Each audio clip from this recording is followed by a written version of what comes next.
Have you ever had to make a split-second decision that could save someone's life, but might destroy your own?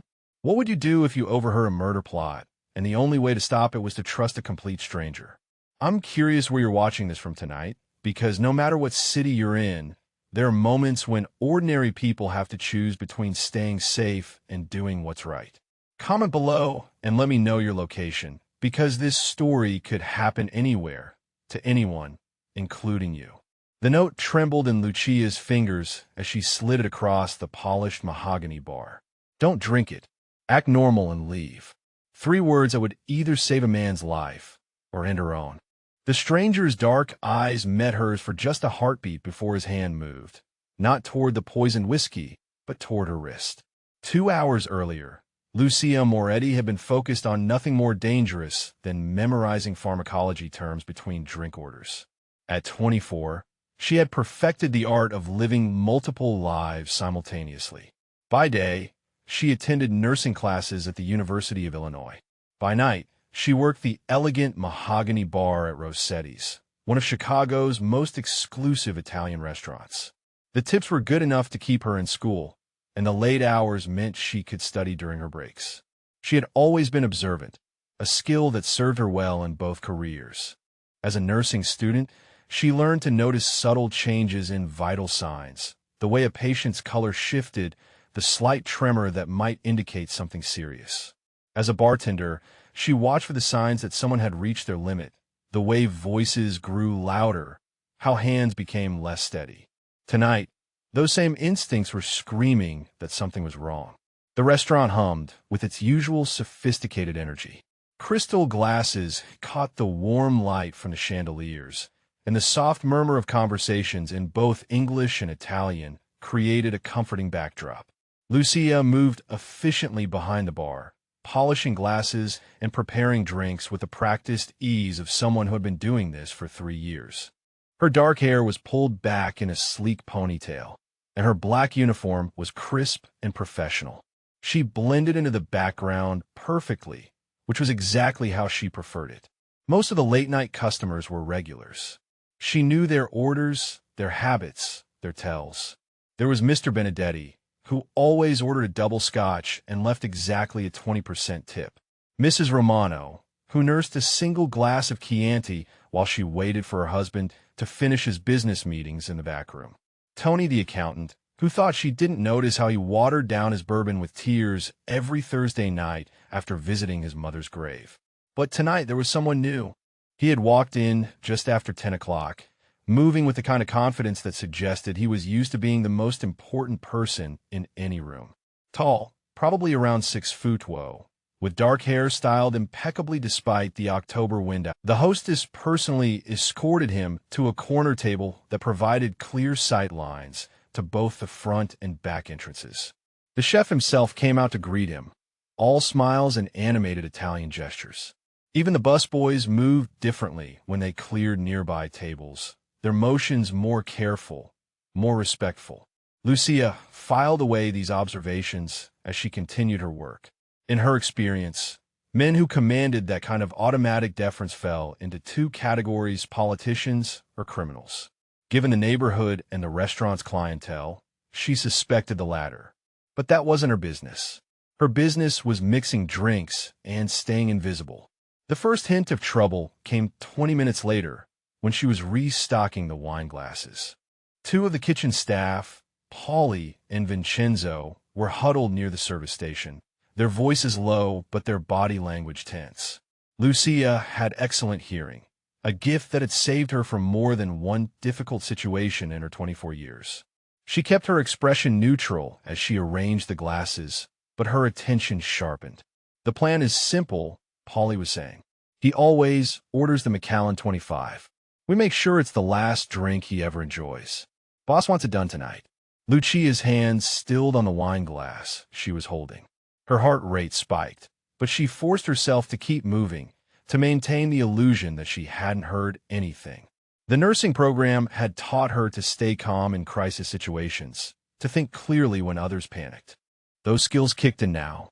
Vincenzo nodded grimly. What about witnesses? Qui c'è un accident? Gas leak, maybe. Place goes up, everyone inside goes with it.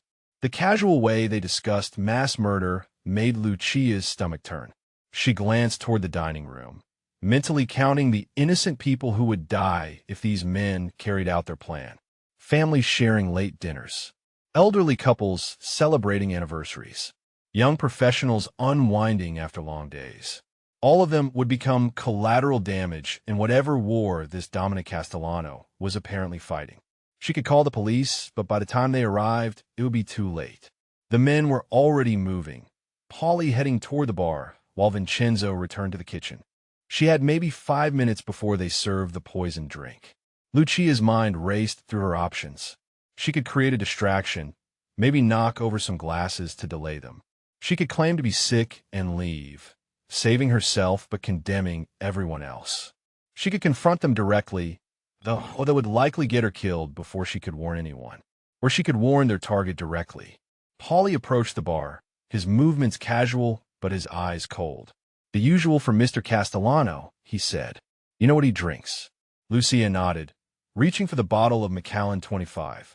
Her hands were steady despite the adrenaline coursing through her system. "Yes, the Macallan. I'll take it to him personally." Paulie's expression hardened. "Just make the drink. I'll handle the service." He was trying to maintain control of the situation, to ensure the poison reached its target. Lucia's mind worked frantically. She needed to find a way to warn Castellano without alerting Paulie to what she knew. She poured the whiskey with practiced precision, the amber liquid catching the light as it filled the crystal tumbler. Her nursing training had covered toxicology, and she found herself wondering what they had planned. Something fast-acting, probably. Something that would look like a heart attack or stroke. As she set the drink on the bar, her gaze moved to the dining room. Dominic Castellano sat alone at his corner table, reading something on his phone while he waited. He looked relaxed, unaware that death was walking toward him in the form of a crystal glass filled with 25-year-old scotch. Lucia made her decision. She tore a small piece of paper from her order pad and grabbed a pen. Her handwriting was quick but legible. The letters formed with the same precision she used when charting patient medications. "Don't drink it. Act normal and leave." Folding the paper into a tiny square, she palmed it as she picked up the drink. Paulie was watching her, but she had perfected the art of appearing harmless. She smiled at him, the same professional smile she gave every customer, and walked toward Castellano's table. Her heart hammered against her ribs as she approached. This was insane. She was a nursing student from the South Side who just wanted to pay her tuition and graduate without debt. She wasn't equipped to get involved in whatever dangerous world this man inhabited. But she couldn't stand by and watch someone die, couldn't let innocent people become casualties in a war she didn't understand. "Mr. Castellano," she said softly as she approached his table. "You're Macallan 25. He looked up from his phone, those dark eyes focusing on her with surprising intensity. "Thank you," he said, his voice carrying just a hint of an accent that suggested Italian was his first language. Lucia set the glass down carefully, then pretended to adjust the cocktail napkin beneath it. As she did, she palmed the note onto the table, her fingers pressing it against the white cloth just beside his hand. Her touch was brief, professional, but she met his eyes for just a moment, hoping he would see the urgency there. For a heartbeat, nothing happened.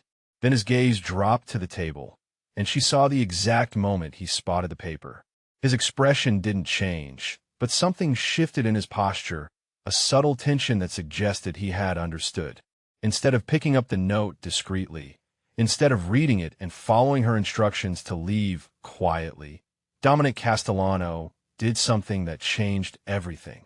He reached out and wrapped his fingers around her wrist. His grip was firm but not painful, and when he spoke, his voice was low enough that only she could hear. "Who wants me dead?" Lucia's breath caught in her throat. She had expected him to read the note and slip away quietly. She had not expected to become part of whatever this was. But there was no going back now. Paulie was watching from the bar, his expression growing suspicious as he noted their prolonged interaction. "Kitchen staff," she whispered, her voice barely audible. "They put something in your drink." They're planning to kill everyone here and make it look like an accident. Castellano's eyes hardened, but his expression remained calm. How many? At least 2 that I know of. Maybe more. He nodded once, a sharp acknowledgement that he understood the situation. Then he did something that surprised her even more than his questions. Instead of releasing her wrist, he stood, still holding her hand, and guided her gently but firmly away from the table. "We're leaving," he said quietly. "Stay close to me and don't look back." As they moved toward the exit, Lucia caught sight of Paulie's face. The man's casual demeanor had vanished, replaced by cold fury as he realized his plan had been compromised. He was reaching for something under his jacket, and Lucia's nursing training kicked in as she recognized the signs of someone preparing for violence. She was no longer just a witness. She was no longer safe. She was part of whatever came next. Dominic Castellano moved with the efficiency of someone who had faced death before and lived to tell about it. His hand remained firm on Lucia's wrist as they walked casually toward the restaurant's main entrance. But she could feel the coiled tension in his grip, the way his body stayed positioned between her and the dining room, where Paulie was undoubtedly realizing his plan had gone sideways. "Not the front," Lucia whispered urgently. "They'll see us leave." "Smart girl," he murmured, immediately changing direction toward the service corridor that led to the kitchen. His dark eyes scanned the restaurant's layout with practiced ease, cataloging exits and threats the way her nursing instructors had taught her to assess patients. "Tell me about the back exit." "Through the kitchen, past the dishwashing station. There's an alley that connects to the street." "How many kitchen staff total?" Lucia's mind raced as they moved. 6 on the night shift, but I don't know how many are involved. We assume all of them until proven otherwise. The casual way he discussed potential killers made her stomach clench, but there was something oddly reassuring about his competence. This wasn't his first crisis, and despite the danger, she found herself trusting his judgment in a way that probably should have terrified her. They reached the kitchen entrance, and Dominic paused, pressing her gently against the wall beside the swinging doors. "Stay behind me. If I tell you to run, you run. Don't look back. Don't try to help. Just get to the street and call 911. Lucia nodded, though every instinct she possessed rebelled against the idea of abandoning him. Her nursing training had taught her to move toward emergencies, not away from them, but she understood that this situation was far outside her area of expertise. Dominic pushed through the doors with casual confidence, and Lucia followed, trying to look like a server heading home after a long shift. The kitchen was a maze of stainless steel prep stations and industrial cooking equipment, filled with the lingering aromas of garlic, basil, and roasted meat. Under normal circumstances, she found the controlled chaos of a professional kitchen fascinating. Tonight, every shadow seemed to hide a potential threat. Vincenzo was standing near the walk-in freezer, his phone pressed to his ear, speaking in rapid Italian that Lucia couldn't follow, but whose urgency was unmistakable. When he spotted them, his expression shifted from concern to alarm to cold calculation in the span of seconds. "Mr. Castellano," Vincenzo said, ending his call abruptly. "Leaving so soon? You haven't finished your drink." "Change of plans," Dominic replied smoothly. "Early morning tomorrow." Lucia marveled at how normal he sounded, how completely he controlled his voice and expression despite the fact that this man had just been planning his murder. She tried to emulate his calm as they continued toward the back exit, but her heart was hammering so hard she was certain everyone could hear it. They were almost at the door when 2 more kitchen staff emerged from the prep area, blocking their path. Both men were larger than Vincenzo, with the kind of thick builds that suggested they did more than just cooking for their employer. One of them, a man Lucia recognized but didn't know well, stepped forward. "Problem is," he said, his voice carrying the flat tone of someone delivering bad news, "we can't let you leave just yet." "Nothing personal, Mr. Castellano. Just business." Lucia felt Dominic's posture change, his relaxed confidence shifting into something more dangerous. When he spoke, his voice carried a quiet authority that made her think of emergency room surgeons, professionals who remained calm while everything around them descended into chaos. Marco, step away from the door. You don't want to do this. The man called Marco shook his head regretfully. Orders are orders. You know how this works. What happened next unfolded so quickly that Lucia's mind struggled to process it. Dominic moved with fluid precision, striking Marco in a specific point on his neck that dropped the larger man instantly. Before the second kitchen worker could react, Dominic had grabbed a heavy copper pot from the nearest prep station and used it to render him unconscious with surgical accuracy. Vincenzo was reaching inside his jacket when Dominic turned to face him, and whatever he saw in the other man's eyes made him freeze with his hand halfway to his weapon. Walk away, Vincenzo, Dominic said quietly. This doesn't have to be your problem.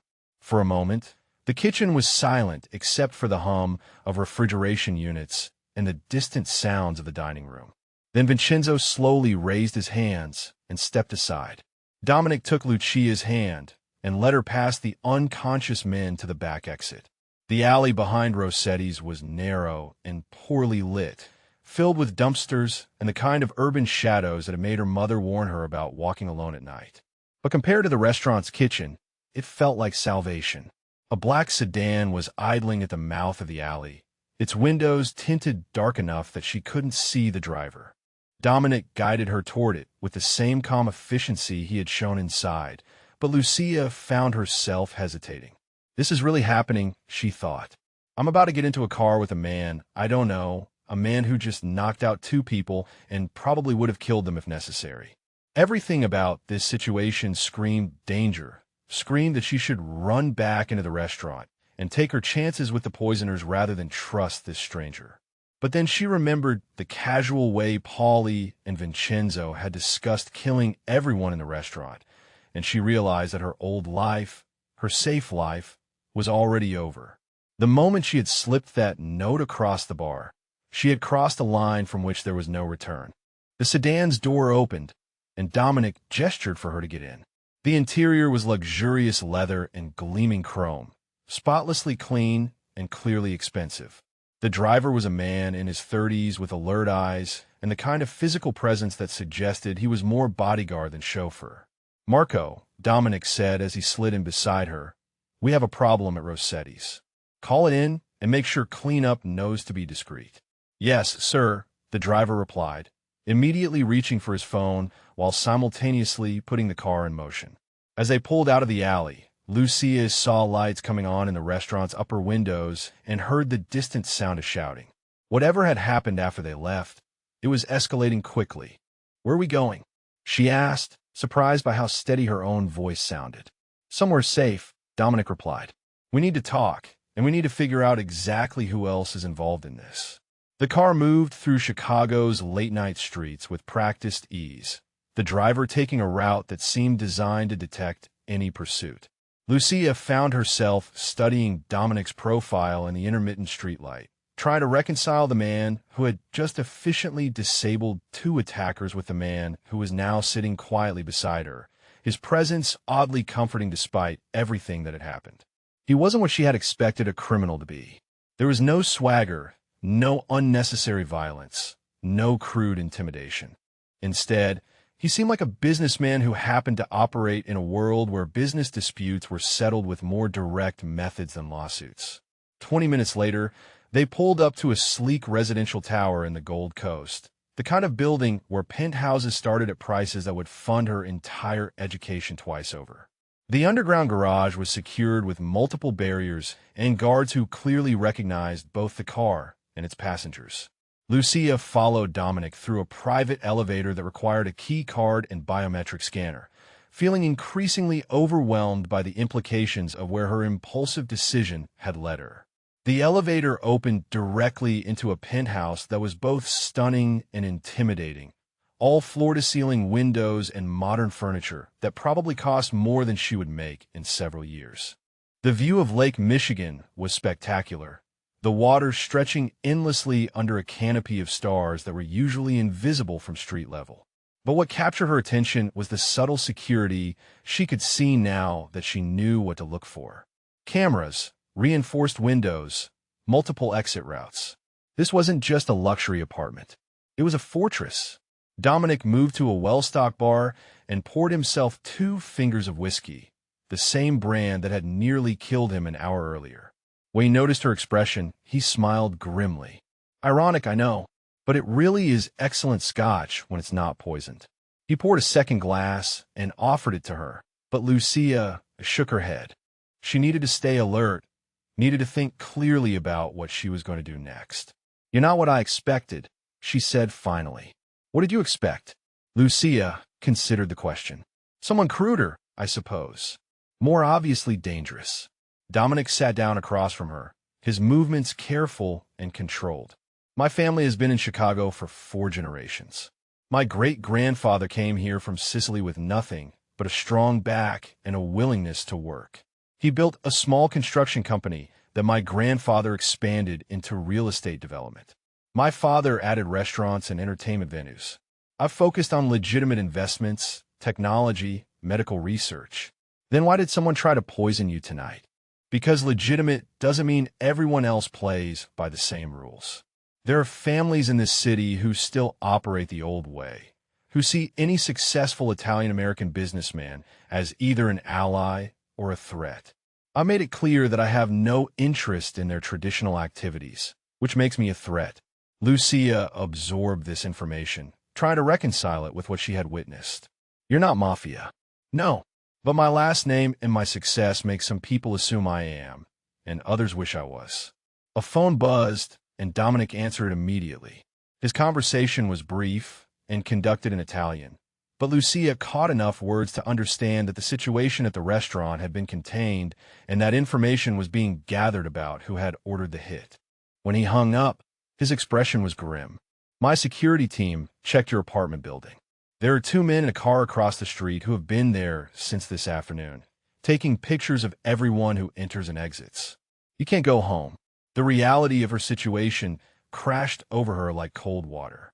She had no family in Chicago, no close friends who could take her in without asking questions she couldn't answer. Her savings account had maybe enough money for a week in a decent hotel, and even that assumed she could access it safely. "What am I supposed to do?" she asked, hating how small her voice sounded. "You saved my life tonight," Dominic said quietly. "The least I can do is make sure yours is protected in return. Stay here until we can identify and eliminate the threat." Lucia looked around the penthouse again, seeing it now not as a luxury she could never afford, but as a safe house where she could stay alive. The thought of owing this man such an enormous debt made her uncomfortable, but the alternative was returning to her apartment and hoping that the men watching it were only interested in surveillance. "What do you want from me in return?" she asked.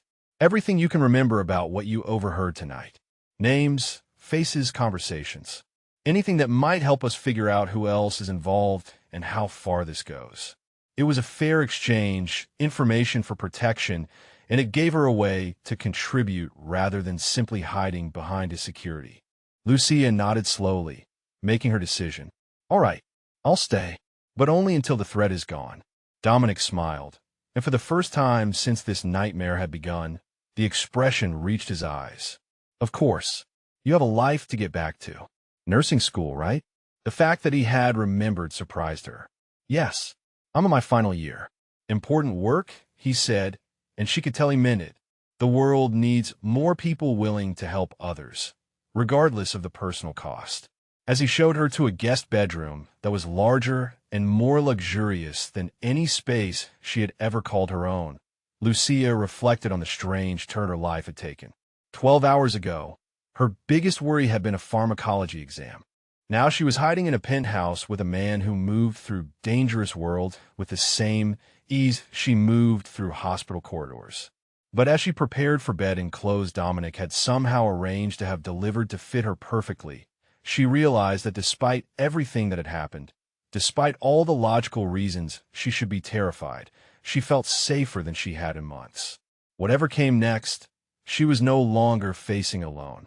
Lucia woke to the sound of something sizzling and the rich aroma of coffee, since it seemed impossibly luxurious after months of instant coffee and whatever she could afford from the hospital cafeteria. For a moment, she lay still in the enormous bed, surrounded by Egyptian cotton sheets that probably cost more than her monthly rent, trying to reconcile the events of the previous night with the peaceful morning light streaming through floor-to-ceiling windows. The guest bedroom was larger than her entire studio apartment, decorated in soft grays and blues that managed to feel both expensive and welcoming. Someone had left a selection of clothes in her size on the dresser, everything from casual jeans to professional blouses, all still bearing department store tags. The thoughtfulness of the gesture surprised her almost as much as the speed with which it had been arranged. She showered in a bathroom that felt more like a spa, with water pressure that actually worked and towels thick enough to wrap herself in twice. When she finally emerged, dressed in dark jeans and a soft blue sweater that fit perfectly, she followed the sounds and scents toward what she assumed was the kitchen. What she found was Dominic Castellano, standing at a professional-grade stove, expertly managing what appeared to be Eggs Benedict, while simultaneously monitoring two other pans and a coffee maker that looked like it belonged in an upscale cafe. He had traded his expensive suit for dark jeans and a white button-down shirt with the sleeves rolled up, and somehow the casual clothes made him even more attractive than the formal wear had.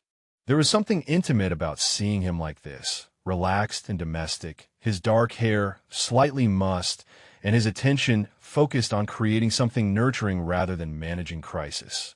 "Good morning," he said without turning around, though she was certain she had been quiet. "Sleep well?" "Better than expected," she admitted, moving to one of the bar stools that faced the kitchen island. The counter was set for two, with fresh flowers in a small vase and what appeared to be freshly squeezed orange juice in crystal glasses. "My housekeeper usually handles breakfast, but I gave her the week off. Security precaution. I hope you don't mind my cooking." Lucia watched him plate the eggs with the same precision he had used to handle the crisis at the restaurant, each movement efficient and purposeful. "You cook?" "Italian men who can't cook don't survive long in my family," he replied with a smile that transformed his serious face into something almost boyish. "My grandmother made sure all her grandsons could prepare a proper meal. She said we couldn't expect to find good women if we couldn't feed them properly." The casual mention of finding women made Lucia's stomach flutter in a way that had nothing to do with hunger, though she tried to ignore it. This was temporary, she reminded herself. A business arrangement born of necessity, not the beginning of some romantic fantasy. Dominic set a plate in front of her that looked like something from a five-star restaurant. The poached eggs, perfectly runny atop toasted brioche, the hollandaise sauce clearly made from scratch. She took a bite and nearly groaned with pleasure. After months of surviving on whatever she could grab between classes and work, the flavors were overwhelming. "This is incredible," she said, and meant it. He settled across from her with his own plate, and for a few minutes they ate in comfortable silence while Chicago came alive beyond the windows.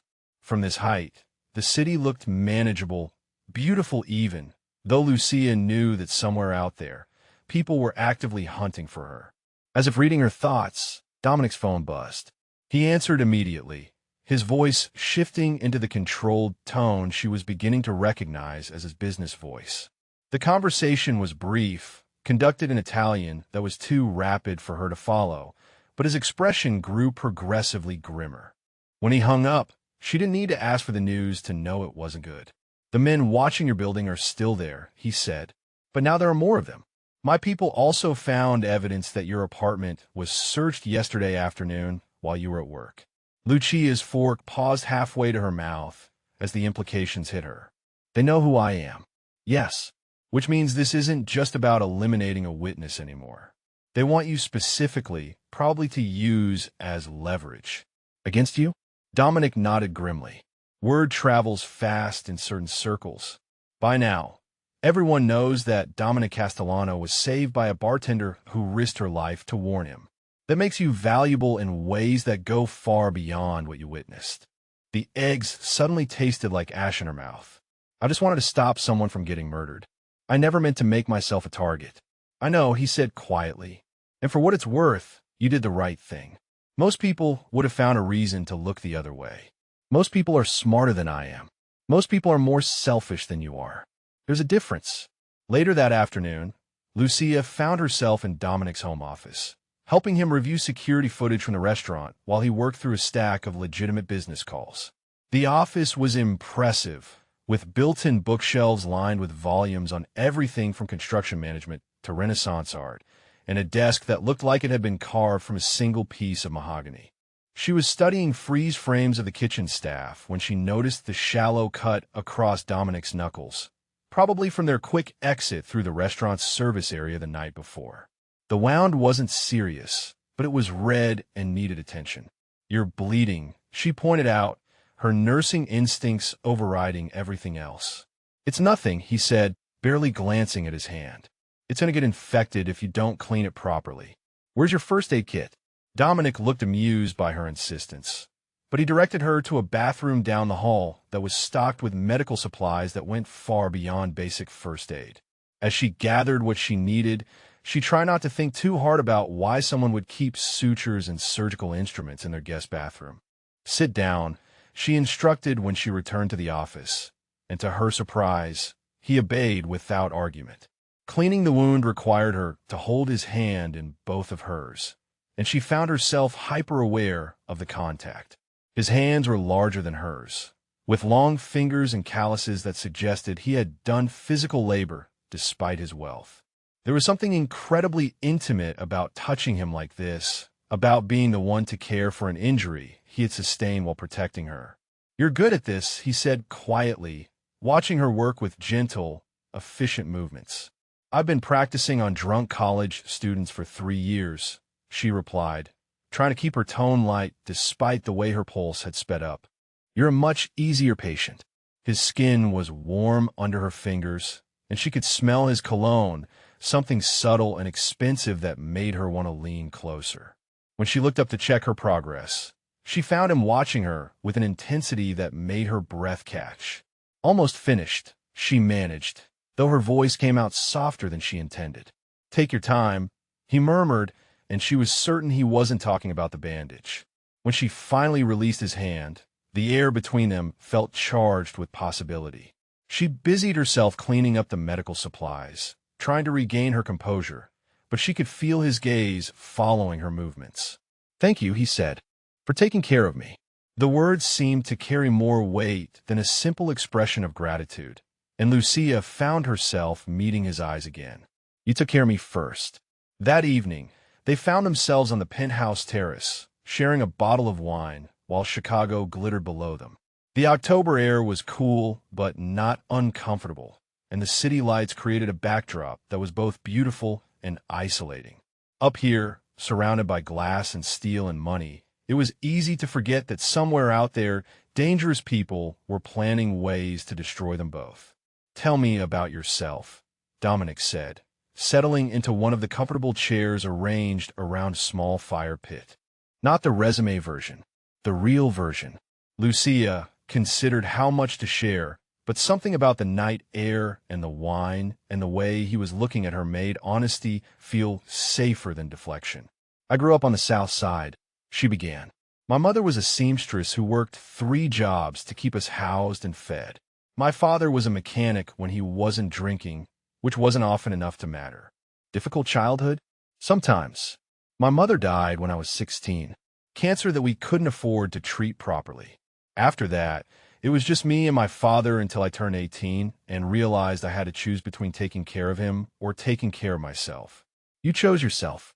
I chose nursing school and a future where I could actually help people instead of just watching them suffer." "It sounds selfish when I say it like that." "It sounds like survival," Dominic said. "You can't save someone who doesn't want to be saved, and you can't help others if you don't help yourself first." The understanding in his voice surprised her. "What about you? What's the real version of your story?" Dominic was quiet for a long moment, staring out at the city lights. "My father was murdered when I was 19, he said finally. Shot in our family restaurant by men who thought intimidation was a viable business strategy. I came home from college to find my mother crying over his body and a business empire that was hemorrhaging money because fear had replaced respect. I'm sorry," Lucia said softly. "I had 2 choices. Let everything my family had built crumble, or learn to be the kind of man that other men feared to cross." I chose to be dangerous enough that no one would ever again think my family was an easy target. The quiet conviction in his voice made something twist in her chest. He hadn't chosen violence for its own sake, but as a tool to protect what mattered to him. It was a choice she understood better than she wanted to admit. Do you regret it? She asked. The path you took? Some days. But then I think about my mother being able to sleep peacefully, about my cousins running successful businesses without looking over their shoulders, about all the people who work for my companies who don't have to worry about their jobs disappearing because someone decided we were weak. He turned to look at her then, and in the firelight, his face was both harder and more vulnerable than she had seen it before. What about you? Do you regret warning me last night? Lucia thought about her tiny apartment, her carefully structured life, her plans for a quiet career helping people heal. All of that was gone now, replaced by uncertainty and danger, and a growing attraction to a man who lived in a world she had never imagined entering. No, she said finally. I don't regret it. Even knowing what it's cost you, even knowing what it's cost me. They moved closer together as the evening progressed, the conversation flowing from serious topics to lighter ones, from childhood memories to dreams for the future. Lucia found herself relaxing in ways she hadn't in months, her usual hypervigilance replaced by a sense of safety she hadn't realized she was missing. When Dominic reached over to brush a strand of hair from her face, she didn't pull away. When his fingers lingered against her cheek, she leaned into the touch. And when he leaned closer, his intentions clear in his dark eyes, she met him halfway. The kiss was soft at first, tentative, as if he was giving her the chance to change her mind. But when she responded, when her hands came up to rest against his chest, he deepened it with a thoroughness that left her breathless. He tasted like wine and possibility, like safety and danger combined, as she found herself wanting more than she had any right to want. When they finally broke apart, both breathing hard, Lucia felt as if the world had shifted around them. This wasn't just gratitude or adrenaline or proximity. This was something real and complicated and potentially wonderful. Lucia, Dominic began, his voice rough with emotion. He was interrupted by the sharp sound of his phone ringing, the tone different from his usual calls. Security, he explained as he answered immediately. The conversation was brief but intense, and when he hung up, his expression had transformed back into the dangerous competence she had first witnessed at the restaurant. What is it? She asked, though she already knew the answer wouldn't be good. They found your study partner's apartment trashed, and she's missing. There's evidence she was taken, not that she left voluntarily. Lucia's blood turned to ice. Sophia? They took Sophia? My security team thinks they're planning to use her as bait. Force you to come out of hiding by threatening someone you care about. The peaceful evening was shattered, replaced by the cold reality of their situation. Someone had escalated the threat beyond just hunting for Lucia. Now innocent people were being drawn into the violence, people who had done nothing wrong except know her. As they moved back inside to assess this new development, Lucia realized that the kiss had changed everything. It was no longer just about staying alive until the threat passed. Now, she had something else to lose, something that might be worth fighting for. But first, they had to save Sophia.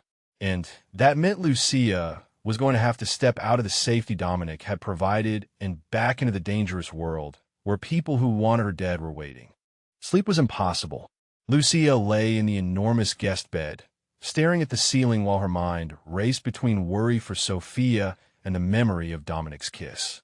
Every time she closed her eyes, she saw her study partner's bright smile, heard her laugh echoing through the university library where they had spent countless hours preparing for exams. Sophia was 22, brilliant, and had never hurt anyone in her life.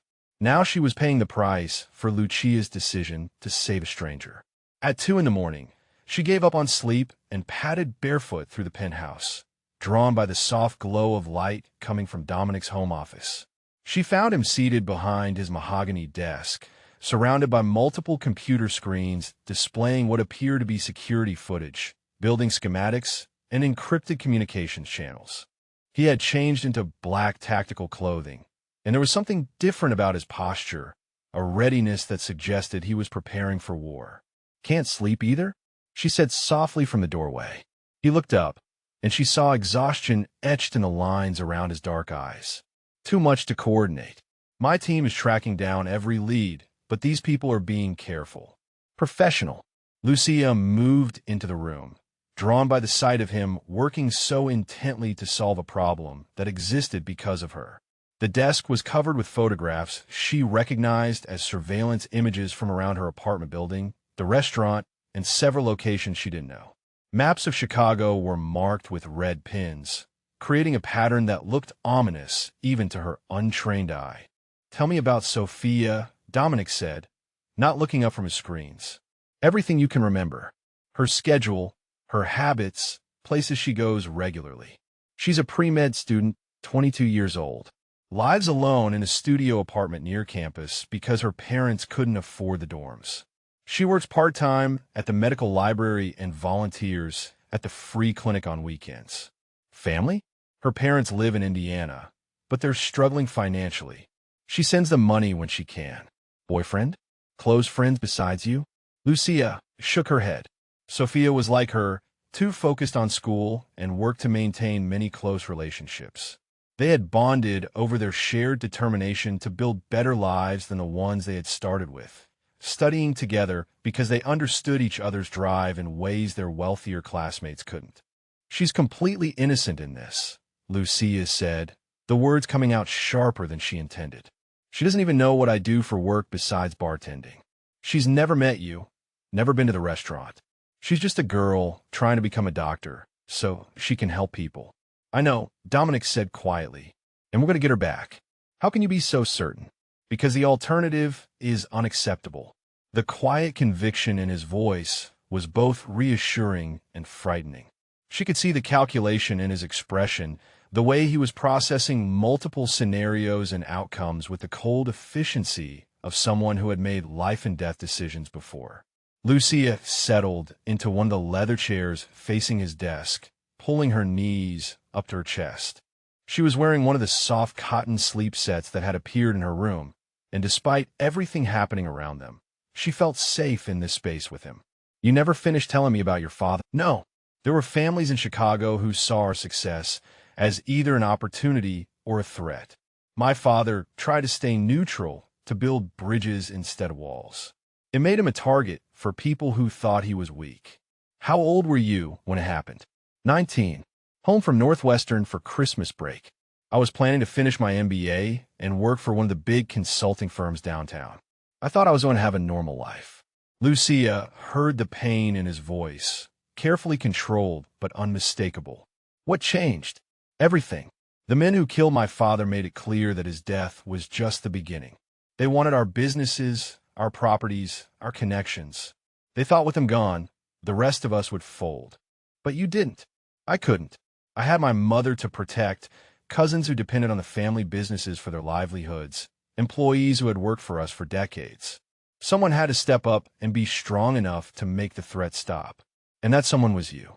Dominic nodded, his expression grim. "I spent 2 years learning everything my father hadn't wanted me to know. How to read people's intentions. How to project power. How to make it clear that attacking my family would cost more than anyone was willing to pay." "Did you have to kill people?" He met her eyes directly, and she saw the weight of his choices reflected there. "Yes. Not often, and never anyone who didn't come from my family first. But enough to establish that we weren't easy targets anymore." Lucia absorbed this information, trying to reconcile it with the man who had cooked her breakfast that morning, who had kissed her with such gentleness on the terrace. The contradiction should have frightened her, but instead it helped her understand the careful control he maintained, the way he separated the violence of his world from the tenderness he was capable of showing. "I'm sorry you had to become someone you didn't want to be," she said softly. "I became who I needed to be. There's a difference." She understood that difference better than he probably realized. Her own transformation from helpless teenager to determined nursing student had required its own kind of strength, its own willingness to make hard choices. "My father was an alcoholic," she said. "Is that why you left?" Lucia nodded. "The day I turned 18, I packed everything I owned into 2 suitcases and took the bus to Chicago. I had a scholarship to community college and a job lined up at a diner near campus. I never went back. Does he know where you are? He died 3 years ago. Liver failure. I found out from a neighbor who tracked down my phone number. I'm sorry, Dominic said, and she could tell he meant it. I'm not. That probably makes me a terrible person, but I grieve for my father long before he actually died. I grieve for the man he could have been if he hadn't chosen alcohol over everything else. It makes you human. You can't save someone who doesn't want to be saved. The echo of his earlier words created a moment of understanding between them, a recognition that they had both been shaped by loss and forced to become stronger than they. Motion sensors picked up multiple contacts approaching the building perimeter. Too many to be coincidence. Wrong time to be legitimate visitors. He was already strapping on what appeared to be body armor, his movements efficient and practiced. Lucia watched with growing alarm as he transformed from the man she had been talking with into someone prepared for lethal confrontation. How many? She asked. At least 6, probably more. They're well-trained, moving in coordinated formation. This isn't random street crime. A different alarm began sounding, and Dominic's phone immediately lit up with incoming calls. He answered on the first ring, speaking in rapid Italian while simultaneously monitoring multiple security feeds on his computer screens. The building's main lobby appeared on one monitor, and Lucia could see several men in dark clothing moving with military precision toward the elevator banks. They weren't trying to hide their presence anymore. This was a direct assault. Get to the safe room, Dominic instructed, ending his call. Second door on the left down the hall. The walls are reinforced, and there's an independent communication system. If something goes wrong, use it to call for help. I'm not leaving you alone. You're not trained for this, and I can't do what I need to do if I'm worried about protecting you. The conviction in his voice made it clear this wasn't a discussion. Lucia nodded reluctantly, but as she moved toward the door, she turned back. Dominic? Be careful. He smiled then, a quick flash of warmth that reminded her of the man who had held her on the terrace. Always am. The next 30 minutes were the longest of Lucia's life. The safe room was exactly what Dominic had described, a reinforced space with multiple communication systems and enough supplies to last for days if necessary. But the thick walls also meant she couldn't hear what was happening elsewhere in the penthouse, leaving her to imagine the worst while monitoring radio communications that were mostly in Italian and full of codes she didn't understand. The silence was broken by the sound of gunfire, brief bursts that were quickly answered by return fire from different locations in the building. Lucia's nursing training kicked in as she recognized the sounds of a coordinated defense, multiple shooters working together to repel an attack. Then, abruptly, everything went quiet. She waited, counting her heartbeats, before the safe room's communication system crackled to life. Lucia? It was Dominic's voice, steady but tired. It's over. You can come out. She found him in the living room, checking the bandage on a cut along his left arm while talking quietly with 2 men she hadn't seen before. There were signs of the battle throughout the penthouse. Bullet holes in expensive walls, overturned furniture, and broken glass for what had probably been a very expensive vase. Are you hurt? She asked, immediately moving to examine his wound. Nothing serious. They got closer than I expected, but not close enough to matter. What happened to them? 3 dead, 3 captured. The ones we took alive are already providing useful information about who hired them. Lucia processed this information while automatically checking his injuries. The cut on his arm was clean but deep, probably from broken glass rather than a bullet. His hands showed fresh scrapes, and there was a bruise forming along his jaw that suggested he had been in close-quarters combat. You need stitches, she said, her medical training overriding everything else. It can wait. No, it can't.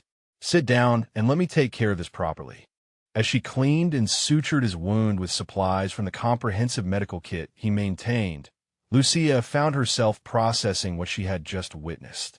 The man she was falling for had just killed 3 people and captured 3 others, all to protect her from consequences of her own decision to save his life. The violence should have horrified her. Instead, she felt a deep gratitude mixed with something that might have been admiration. He had done what was necessary to keep them both safe, and he had done it with the same careful competence he brought to everything else. "You're not afraid of me," Dominic said quietly as she worked. It wasn't a question. Should I be? Most people would be, after seeing what I'm capable of. Lucia finished the last stitch and looked up to meet his eyes. Most people didn't watch their father drink himself to death while terrorizing everyone around him. I know the difference between violence for its own sake and violence to protect people you care about. And which category do I fall into? The second one. Definitely the second one. Something shifted in his expression, relief mixed with an emotion she was afraid to name. When he reached up to cup her face with his uninjured hand, she leaned into the touch without hesitation. "I care about you too," she said softly. "More than I probably should, considering how complicated this all is." "Complicated doesn't begin to cover it," he agreed. "But I'm finding it hard to regret the complications when they brought you into my life." When he kissed her this time, there was nothing tentative about it. This was a claiming, a declaration that they had moved beyond gratitude and attraction into something deeper and more dangerous.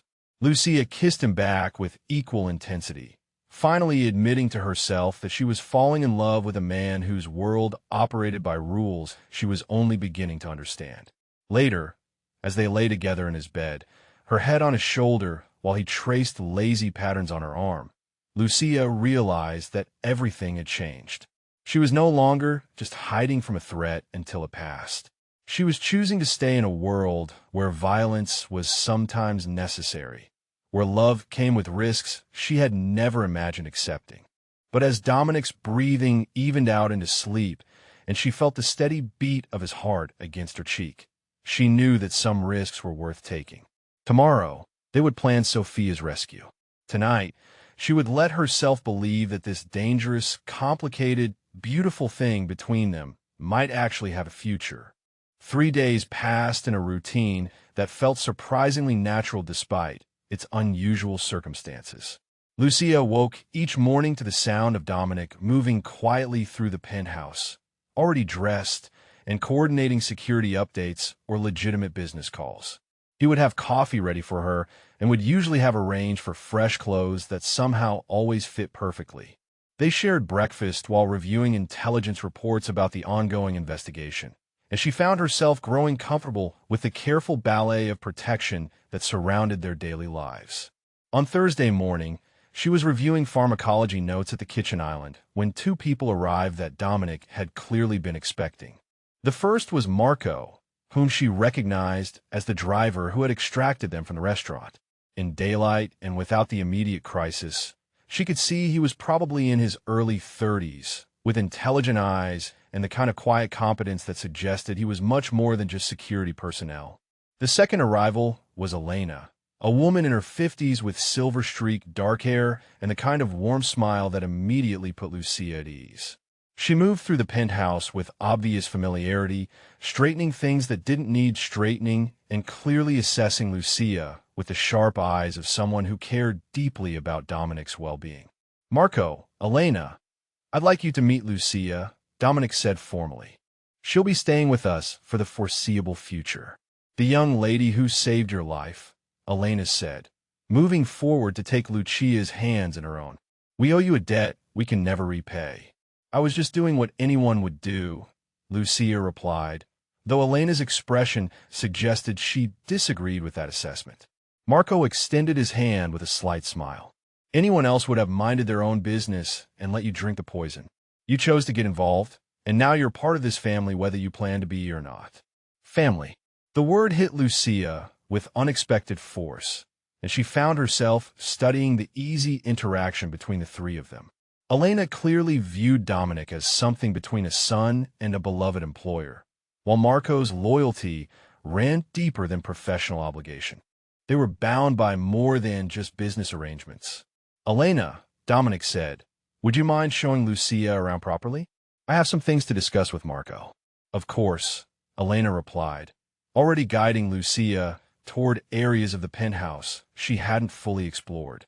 The tour revealed thoughtful details that spoke to Dominic's character in ways that surprised her. There was a library filled with books on everything from Renaissance art to modern medicine.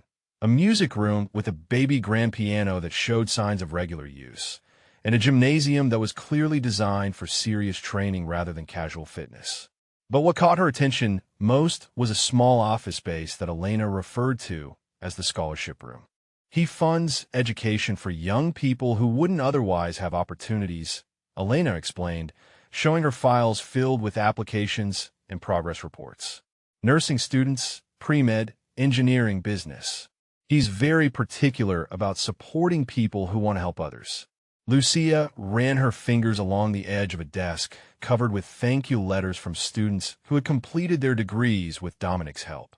The gesture was completely private, the kind of thing he would never mention himself, and it deepened her understanding of the man beneath the dangerous reputation. He's not what people expect, is he? Lucia said. Elena smiled knowingly. He lets people see what they need to see. Most of the world sees someone they should fear or respect. But underneath, he's still the 19-year-old boy who came home from college to find his world destroyed and decided to rebuild it stronger than before. That afternoon, Dominic surprised her with something she hadn't expected. Professor Martinez will be here at 4 o'clock, he said casually while they were eating lunch. She's agreed to tutor you in advanced pharmacology and pathophysiology until you can return to regular classes. You arrange for private tutoring? Lucia asked, stunned by the thoughtfulness of the gesture. You're 2 months away from graduating, and you've worked too hard to let this situation derail your education. Professor Martinez comes highly recommended by the medical school's dean, who is a family friend. Lucia stared at him, overwhelmed by the understanding the gesture represented. He had recognized that her education wasn't just important to her future, it was central to who she was, and he was willing to invest in protecting that identity even while keeping her safe from physical threats. You didn't have to do this, she said softly. Yes, I did. You're not just hiding here, Lucia. You're living here, and that means maintaining the parts of your life that matter to you. Professor Martinez turned out to be a brilliant woman in her 60s who had taught at several prestigious medical schools before semi-retiring to private consultation. She arrived with comprehensive study materials and immediately launched into an assessment of Lucia's current knowledge base that was both challenging and energizing. As the tutoring session progressed, Lucia found herself thinking about the man who had arranged this opportunity. He could have simply kept her safe and comfortable until the threat passed. Instead, he was investing in her future, supporting her goals, treating her as someone with agency and ambition rather than just someone to be protected. When Professor Martinez left that evening with plans to return twice weekly until Lucia could resume regular classes, she found Dominic in his study, reviewing what appeared to be building schematics with Marco. Both men looked up when she entered, and she could see the satisfaction in Dominic's expression as he noted her obvious enthusiasm. Thank you, she said simply, for understanding what my education means to me. Your dreams matter, he replied. They shouldn't disappear just because my world got complicated. Later that evening, they found themselves in the living room, sharing a bottle of wine while soft jazz played from speakers she couldn't see. The conversation flowed easily from her tutoring session to his business challenges to lighter topics that revealed their growing comfort with each other. Lucia found herself studying his profile as he talked, the strong line of his jaw, the way his eyes crinkled slightly when he smiled, the careful control he maintained even in relaxation. When the conversation eventually lapsed into comfortable silence, she made a decision that felt both inevitable and terrifying. Dominic, she said softly, moving closer to him on the couch. He turned to look at her, and she saw awareness dawn in his dark eyes as he recognized her intention. Lucia, he began, his voice careful. She silenced him by placing her hand against his cheek, her thumb tracing the line of his cheekbone. I want this. I want you. Are you certain? Once we cross this line, there's no going back to simple protection and gratitude. I stopped wanting simple the moment you grabbed my wrist instead of walking away, she replied. I'm falling in love with you, and I think you're falling in love with me too. The admission hung in the air between them, honest and vulnerable and impossible to take back. Dominic's expression softened, and when he spoke, his voice was rough with emotion. I've been in love with you since you risked everything to save a stranger's life. Everything since then has just been me trying to deserve that gift. When he kissed her, it was with a reverence that made her heart race. This wasn't the desperate passion of people seeking comfort in crisis, but the deliberate intimacy of two people choosing each other completely. His hands were gentle as they traced the line of her neck, the curve of her shoulder, asking permission with every touch. Lucia had never experienced desire like this, the overwhelming need to be closer, to share more than just physical space. When she whispered his name, he responded by lifting her easily, carrying her to his bedroom with the same careful attention he brought to everything else. What followed was slow and thorough and perfect, two people discovering each other with patience and care. Dominic worshipped her body with his hands and mouth, taking time to learn what made her gasp, what made her arch against him, what made her whisper his name like a prayer. When she reached for him, he covered her hand with his own, guiding her touch, teaching her how to drive him as wild as he was driving her. Their lovemaking was intense and emotional, a claiming that went far beyond the physical. When he finally moved over her, into her, they both stilled for a moment, overwhelmed by the significance of the connection. Then they moved together, finding a rhythm that felt as natural as breathing, as inevitable as sunrise. Afterward, they lay tangled together in his bed, her head on his chest while he stroked her hair with gentle fingers. The conversation came in whispers, intimate confessions about dreams and fears and the future they were beginning to imagine together. I never expected this, Lucia said softly. I never expected you. I never expected to want someone to stay, Dominic replied. My life has always been about protecting what I have, not about building something new with someone else. And now I can't imagine it without you. The peaceful intimacy of a morning was shattered by the urgent sound of Dominic's secure phone. He answered immediately, his body tensing as he listened to whatever Marco was reporting.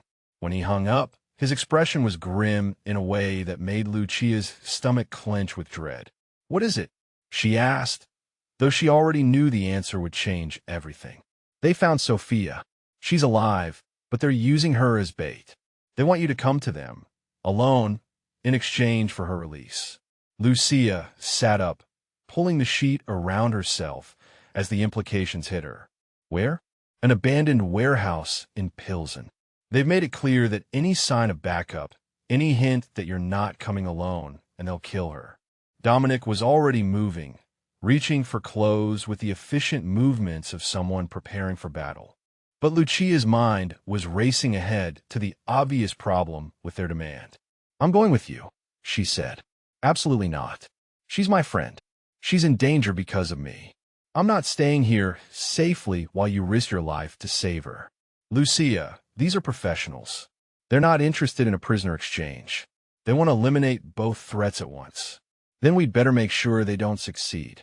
But I'm not abandoning Sophia, and I'm not sending you into that warehouse alone when they're obviously planning an ambush. Dominic paused in his dressing, studying her with an expression that mixed frustration with grudging admiration. You understand this could get us both killed. I understand that some things are more important than staying safe. You taught me that. For a long moment, they stared at each other, and Lucia could see the internal struggle playing out across his features. Finally, he nodded grimly. All right, but you follow my lead exactly, no exceptions. And if I tell you to run, you run. No arguments, no heroics. Agreed, she said, though they both knew she would never leave him behind if the situation went wrong. As they prepared for what might be their last mission together, Lucia found herself thinking about the irony of their situation. 3 days ago, she had been a nursing student whose biggest worry was passing her final exams. Now, she was preparing to walk into a trap to save her friend, armed with pepper spray and a communication device, trusting the man she loved to keep them all alive. But as she watched Dominic coordinate with his team, saw the careful planning and precise preparation that would give them every possible advantage, she realized that she wouldn't change any of it.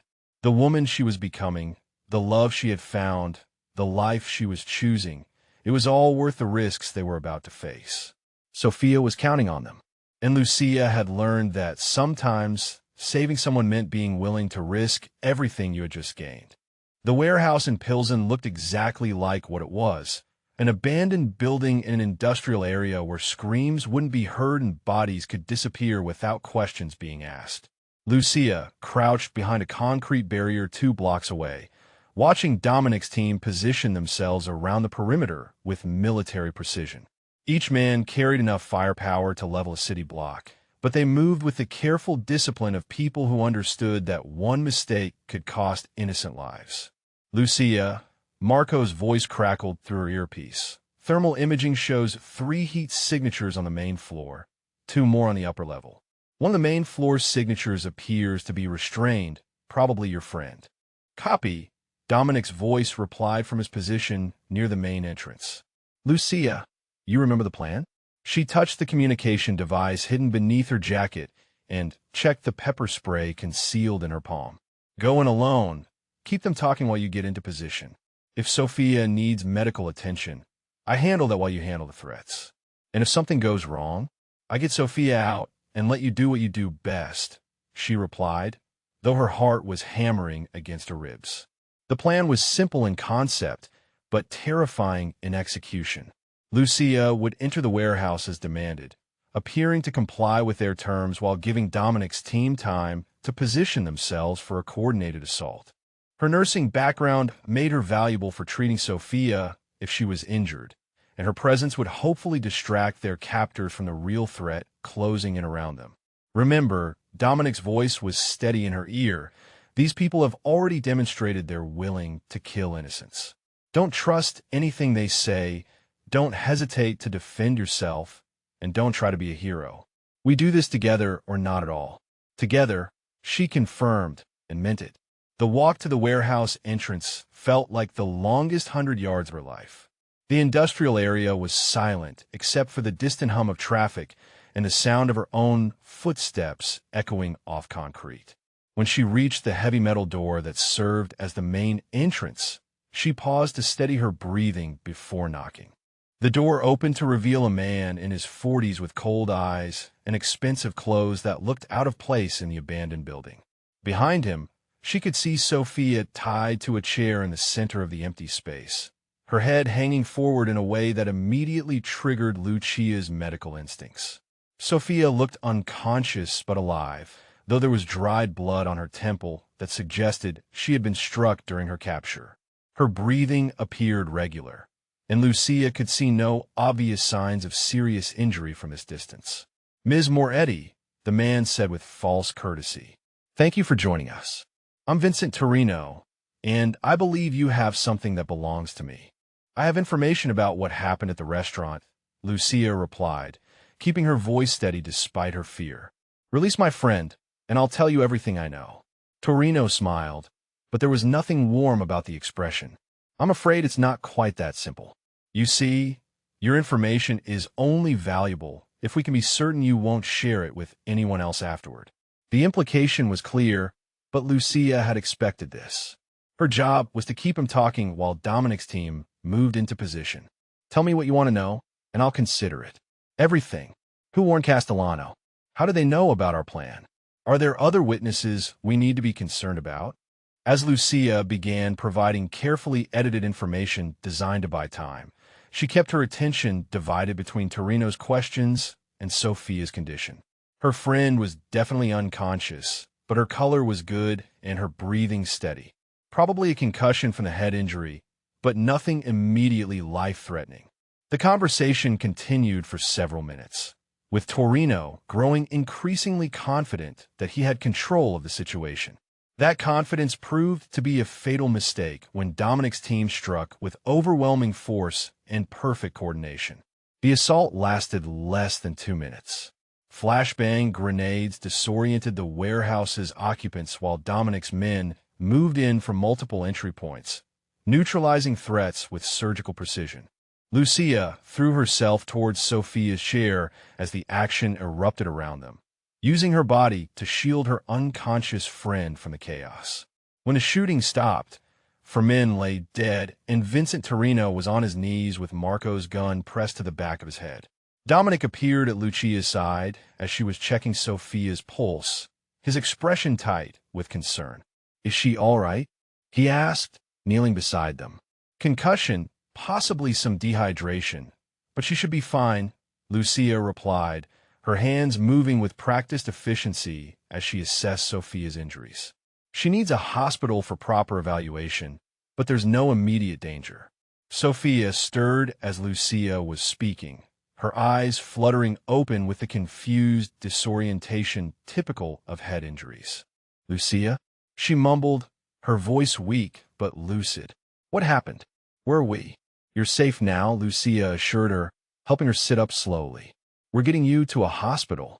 As Marco and his team secured the warehouse and arranged for Sophia's transport to the hospital, Dominic handled the final resolution of their threat with characteristic efficiency. Torino, faced with the choice between cooperation and elimination, proved eager to provide information about his organization's structure and plans. The conversation was brief and conducted in Italian, but Lucia could tell from Dominic's expression that whatever he was learning was both significant and satisfying. When he finished, he spoke quietly to Marco, who nodded grimly and made several phone calls. "It's over," Dominic told her as they waited for the ambulance he had summoned for Sophia. Torino's family was operating without sanction from the other organizations. When they learn what happened here, there won't be anyone left to continue the vendetta. "You're certain?" "As certain as these things ever get. They overreached, made too many enemies, and underestimated the cost of coming after us. The remaining members will find it more profitable to disappear than to continue fighting." Lucia felt a weight she hadn't fully realized she was carrying lift from her shoulders. For the first time in over a week, she could imagine returning to her normal life, resuming her classes, finishing her degree without constantly looking over her shoulder. But as she watched Dominic coordinate the aftermath of their rescue, she realized that her normal life no longer held the same appeal it once had. She had found something in this dangerous, complicated world, something worth more than the safety and predictability she had been working toward. At the hospital, Lucia insisted on staying with Sophia through the emergency room evaluation and overnight observation. The doctors confirmed her assessment, a mild concussion with no serious complications, and Sophia would be released the next morning with nothing more than a headache and some understandable confusion about her ordeal.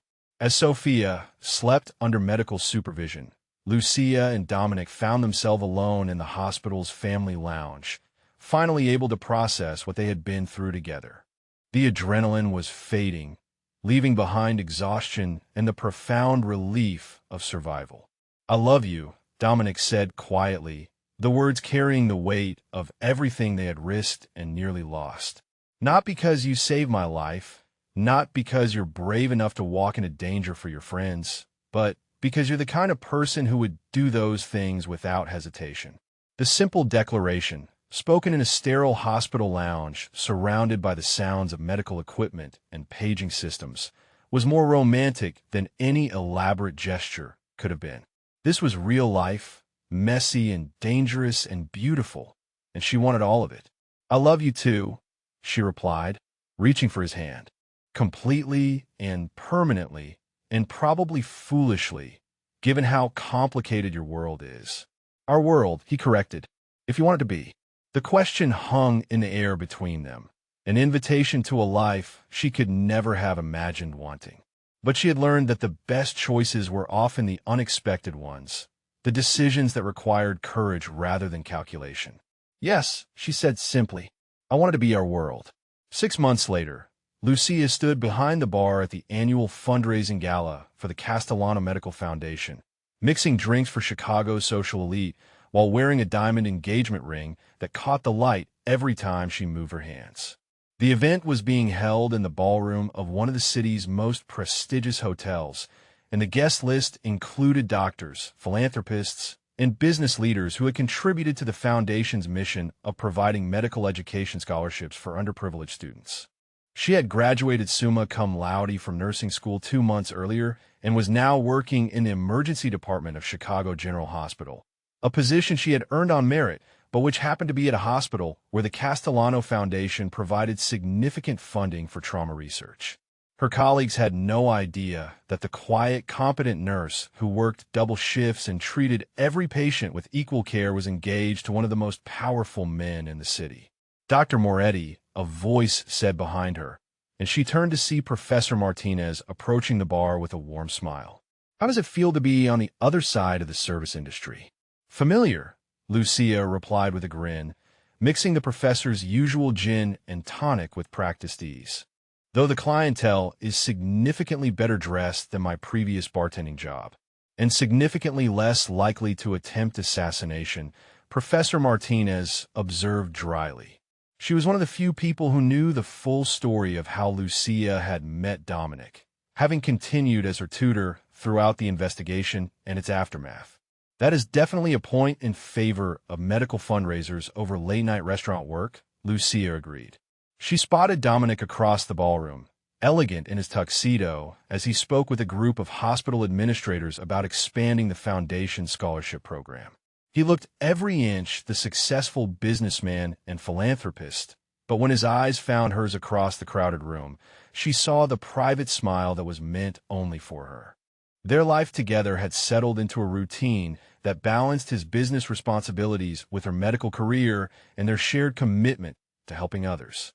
They lived in the penthouse, but she had insisted on keeping her own bank account and maintaining her financial independence. He had insisted on funding her student loan payoff as an engagement present, arguing that money spent on her education was money well invested in their shared future. The wedding was planned for next spring, a celebration that would blend his family's traditional Italian customs with her preference for simplicity. They were planning a honeymoon in Sicily, where she would meet the extended family that had shaped his understanding of loyalty and protection. As the evening progressed, Lucia found herself thinking about the strange journey that had brought her to this moment. A year ago, she had been focused entirely on graduation and her career, with no room in her life for romance or adventure. Now she was planning a future with a man who had taught her that love was worth any risk, that the right person could make you want to be braver than you ever thought possible. Tired? Dominic asked, appearing at her side as the event wound down and the last guests were saying their goodbyes. Happy, she replied, leaning into his embrace as they watched the hotel staff clean up the remnants of a successful evening that had raised over $2 million for medical education scholarships. As they rode home through Chicago's glittering streets, Lucia reflected on how much her life had changed since that October night, when she had slipped a warning note across a bar to save a stranger's life. She had gained love, purpose, and a future she never could have imagined, but she had also discovered parts of herself she never knew existed. Have you ever found love in the most unexpected place, when you were just trying to do the right thing? Sometimes the most important moments of our lives happen when we choose courage over safety, when we decide to help someone even when it might cost us everything. I'd love to hear about a time when following your instincts led you somewhere amazing, or about what you thought of Lucia and Dominic's story. Leave a comment and let me know, because sometimes the best love stories are the ones that begin with someone willing to take a risk for a stranger. The penthouse welcomed them home with soft lighting and a magnificent view of Lake Michigan that never failed to take her breath away. As they prepared for bed, moving around each other with the comfortable intimacy of people who had chosen to build a life together, Lucia thought about the note that had started everything. Don't drink it. Act normal and leave. 3 simple words that had changed 2 lives forever. But Dominic hadn't acted normal, and neither had she. Instead, they had chosen each other, chosen love, chosen a future that required courage and trust, and the willingness to believe that some risks were worth taking. As she fell asleep in his arms, surrounded by the life they had built together and the promises they had made for the future, Lucia smiled at the memory of the frightened bartender who had written that note. That woman had been trying to save a stranger's life. She had ended up saving her own.